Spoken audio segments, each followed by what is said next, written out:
Salut, c'est le Banet de Ingui. Alors aujourd'hui, j'aimerais parler d'un sujet qui a trait avec l'élection présidentielle et parler de la censure. Alors, le gouvernement, par le biais de son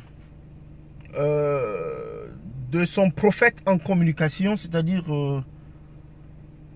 l'homme aux multiples langues et aux multiples mensonges, vient de faire donc convier tous les candidats, les représentants des candidats à une réunion pour parler, n'est-ce pas, de la distribution ou alors de la répartition du temps d'antenne dans les chaînes de télévision nationales, c'est-à-dire CRTV, radio et télé.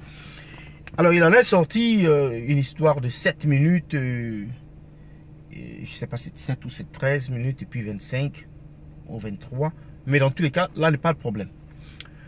Ils ont donc appelé ces gens, représentants de ces partis, pour parler de cette question de la, c'est-à-dire qui, n'est-ce pas, a tout son sens, qui aura tout son sens bientôt parce qu'il y aura le début de la campagne officielle sera lancé, et donc il était question de, n'est-ce pas, essayer de d'éclaircir comment est-ce que le média d'État va gérer les temps d'antenne et que le principe est celui de donner un partage équitable du temps d'enquête, du temps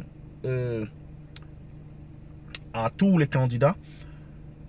Mais là, n'est pas le problème. Le problème se situe au niveau où le ministre a imposé aux représentants des partis une règle ou alors une décision qu'ils ont rejetée, notamment celle de la censure, où le ministre, ou alors le gouvernement par le biais de son ministre, indique que le directeur de la CRTV, ça veut dire Charles Ndongo, sera le censeur pour, n'est-ce pas, enlever ou retirer des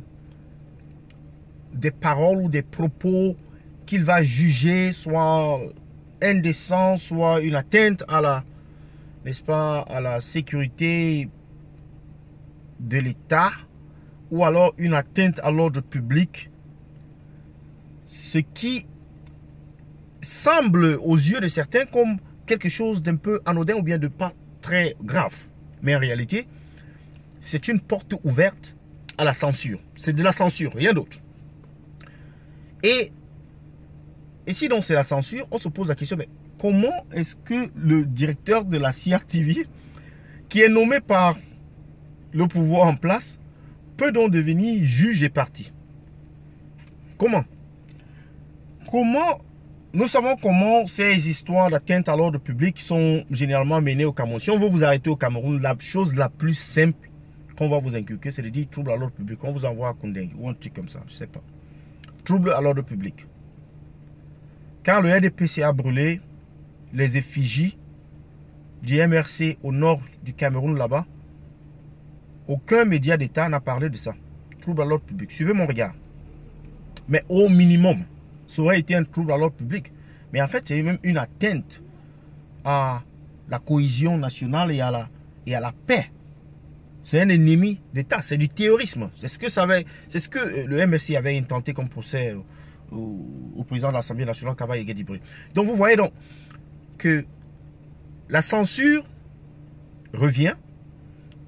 On veut museler donc des gens dont les propos qu'ils vont dire, on va les enregistrer ou ils ne sont pas préenregistrés.